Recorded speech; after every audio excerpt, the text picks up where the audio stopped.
On this little quick hit video, I thought I'd take a look at some of the aspects of time management. I think my time management skills are generally pretty good, and then they suck. I think we're all like that. Sometimes we're like, ooh, I nailed it today, and then, nah, I really didn't. So here are some of the things I think. Goal setting. You should figure out what you want to do and when you want to get it done.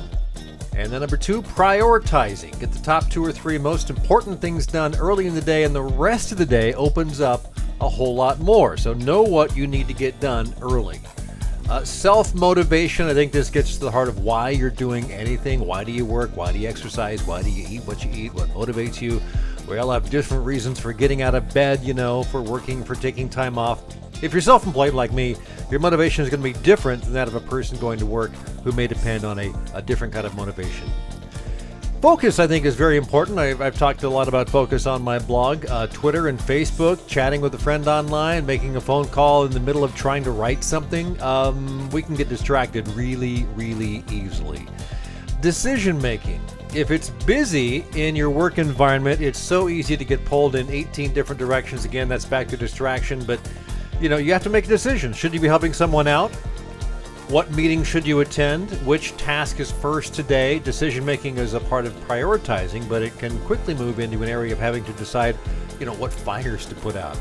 Planning. I think plainly put, planning is the ability to see all that needs to be done during the foreseeable future and creating a plan that fits. Now, the foreseeable future could be long. It could be, not just a week. It could be not just a month. It could be 4 years, 5 years, 10 years, whatever.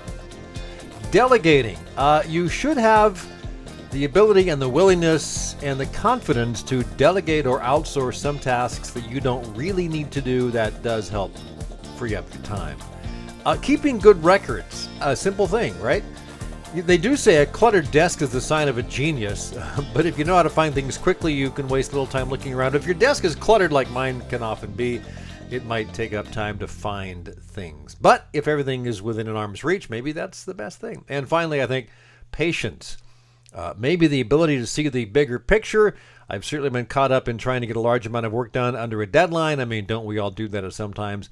But if you have the patience enough to see how that piece of crazy work fits into the overall picture, the long distance, the 30,000-foot view, as it were, maybe you realize that not only is the craziness just temporary, but next time something similar arrives, you'll have the perspective and the patience to get through it with not as much stress.